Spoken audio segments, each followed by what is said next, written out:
మిత్రమా, అందరూ బాగుండాలి అనేది కేవలం ఓ వాక్యం కాదు.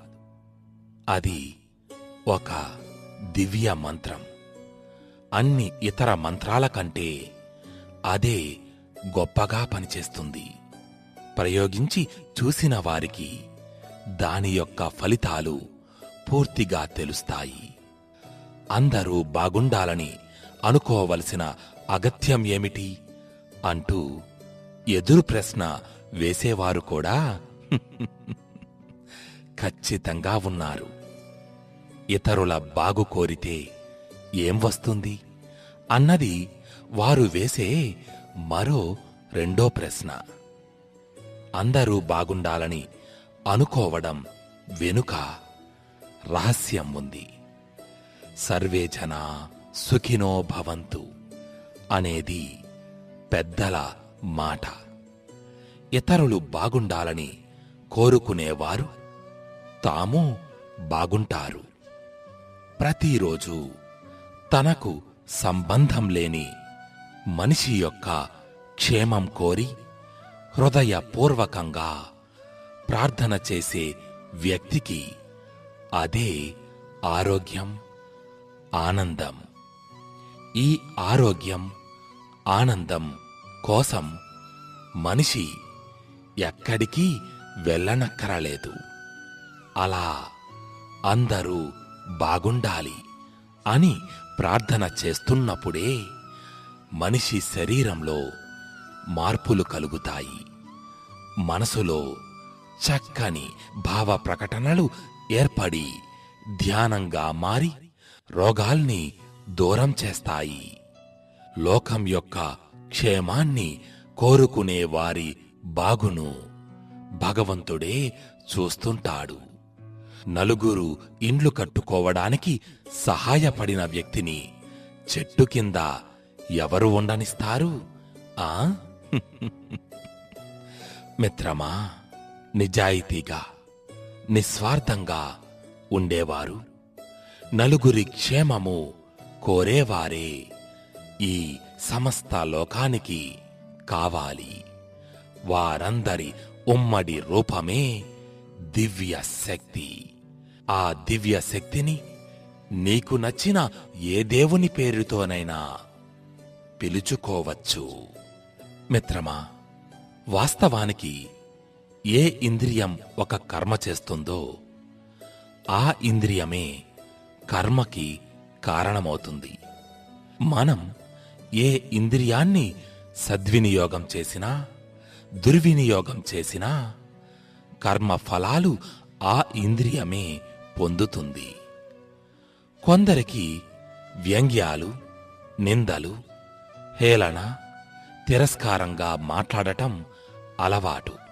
తెలివితేటలుగా మాట్లాడుతున్నామని అనుకుంటారు. ప్రకృతిలోకి ఇలా నీచమైన వాక్కు పంపితే ప్రకృతి క్షమించదు. వాక్కు దుర్వినియోగం చేస్తే అదే వాక్కు ప్రతిఫలంగా తిరిగి వస్తుంది. ఏదో ఒకనాడు వాక్కు దుర్వినియోగం చేయడం వలన తీవ్రమైన వ్యధకి లోనై ఒకరిని బాధించకూడదనే సత్యం కన్నీరు కారుస్తూ నేర్చుకుంటారు. ఇదే కనులు, కాళ్ళు, ప్రతి ఇంద్రియానికి వర్తిస్తుంది. మంచి చేయలేకపోయినా చెడు చేయకూడదు.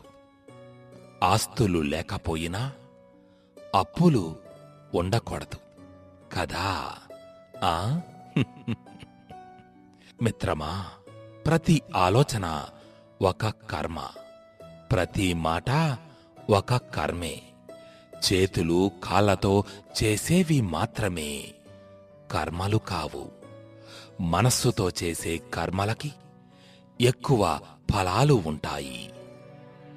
మనస్సు ద్వారా చేసే కర్మ ఫలాలని ప్రతి ఇంద్రియం అనుభవిస్తుంది.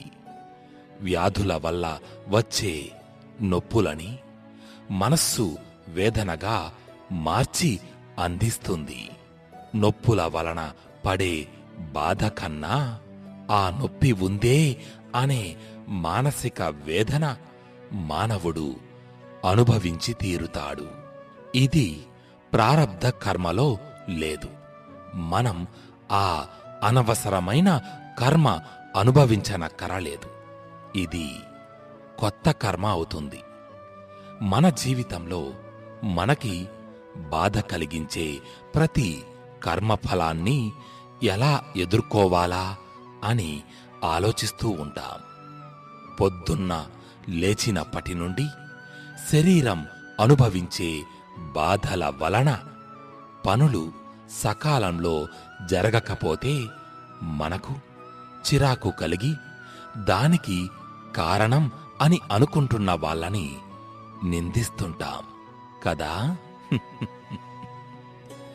మనకు గౌరవ మర్యాదలు తగ్గాయని అహంకారంతో ఇతరులపై చిందులు వేయడం, మన మనస్సుకి హాయిగా ఆహ్లాదం కలిగేలా ఇతరులు మాట్లాడకపోవడం చేత వచ్చే కోపం, ఇతరులు మనకు నచ్చిన వాళ్ళని తిట్టడం, మనకు నచ్చని వాళ్ళని పొగడటం చేస్తే మనం క్రోధాన్ని అదుపులో పెట్టుకోలేకపోవడం వలన వచ్చే పోట్లాటలు.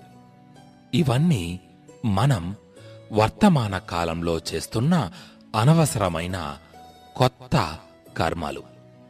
మనం ఇలా ప్రారబ్ధంలో లేని కొత్త కర్మలు చేస్తూ వీటికి తగిన ఫలాలు అనుభవిస్తూ ఇదంతా నా ముఖాన రాసి ఉంది, నా ప్రారబ్ధం ఇది అని అనుకుంటున్నాం. కష్టాలు మీ ప్రారబ్ధం కావచ్చు. ఆ కష్టాలని ఎదుర్కోవడంలో పడే మానసిక వేదన, చిరాకు, కోపం, ఆందోళన, ఇతరులని నిందించడం, ఇతరులను తిట్టడం మీ ప్రారబ్ధంలో లేవు.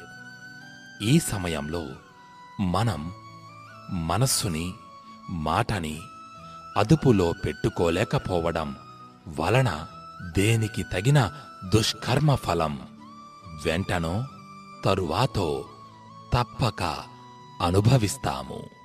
మనస్సు, వాక్కు అదుపులో లేకపోతే ఫలాలు తక్షణమే వస్తాయి. మనస్సుని, మాటని అదుపులో పెట్టుకోగలిగితే ఈ బాధలు, వేదనలు ఏవీ రావు. మనం వీటిని అనుభవించనక్కరలేదు. శరీరం, ఇంద్రియాల ద్వారా అనుభవించేది బాధ, సంతోషం. మానవుడు మనస్సు ద్వారా అనుభవించేది వేదన, ఆనందం. మీ ఆనందం మీ చేతిలోనే ఉన్నది అనే విషయం అర్థం అవుతున్నది కదా. మన గతంలో మనం వాక్కుని దుర్వినియోగం చేస్తే ఇప్పుడు దానికి ప్రతిగా ఎవడో వచ్చి నానా మాటలు అని వెళతాడు. వాక్కు గనుక దుర్వినియోగం అయితే దానికి ఫలితం వాక్కు అనుభవించవలసి వస్తుంది. అదే వాక్కు శిక్షింపబడుతుంది. 10 మంది చేత నిందలు పడటం ద్వారా గాని, కొన్నిసార్లు అసాధారణ పరిస్థితుల్లో వాక్కు దూరం అయినా ఆశ్చర్యం లేదు. ఈ కర్మ సిద్ధాంత ధర్మ సూక్ష్మం తెలిసి చిరునవ్వు నవ్వగలిగితే మీరు ఆ కర్మ జయించారు. కొత్త కర్మ కూడా చేయలేదు. కర్మలని జయించే పద్ధతి ఇదే. శరీరం బాధపడుతుంటే మనస్సు బాధపడక్కర్లేదు.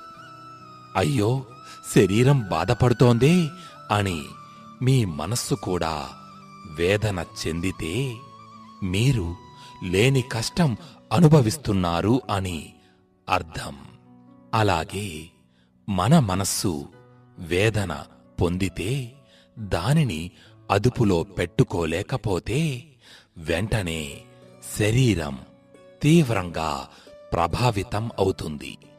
అప్పుడు వివిధ వ్యాధులు రావచ్చు. ప్రారబ్ధం ప్రకారం గతంలో ఎవరి మనస్సునో బాధించిన కారణంగా మీ మనస్సు మాత్రమే ఇప్పుడు కొద్ది కాలం వేదన పొందాలి. మనస్సు అదుపు తప్పడం వలన ఆ ప్రభావం శరీరంపై పడి గుండె ఆగిపోయే జబ్బులు వచ్చినా ఆశ్చర్యం లేదు. ఇది ప్రారబ్ధ కర్మలో లేదు. కేవలం మనస్సు అదుపులో లేనందువల్ల శరీరం అనవసరంగా అనుభవించే కొత్త కర్మ, కొత్త వ్యాధి. ఇది ఏ జాతకంలోనూ కనిపించకపోవచ్చు. మనం తెలివి తక్కువగా కొని తెచ్చుకునే కర్మలు, వ్యాధులు జాతకంలో కనబడవు. దీని గూర్చి ఎవ్వరినీ నిందించకూడదు. మీ మనస్సుని, వాక్కుని అదుపులో పెట్టడం నేర్చుకుంటే కర్మలను జయించవచ్చు. మిత్రమా, ఇది గతంలో మనం చేసిన కర్మల సమాహారం వలన ప్రస్తుత శరీరం ద్వారా అనుభవించడానికి సిద్ధంగా ఉంటుంది. అదే ప్రారబ్ధ కర్మ. లోకా సమస్తా సుఖినో భవంతు.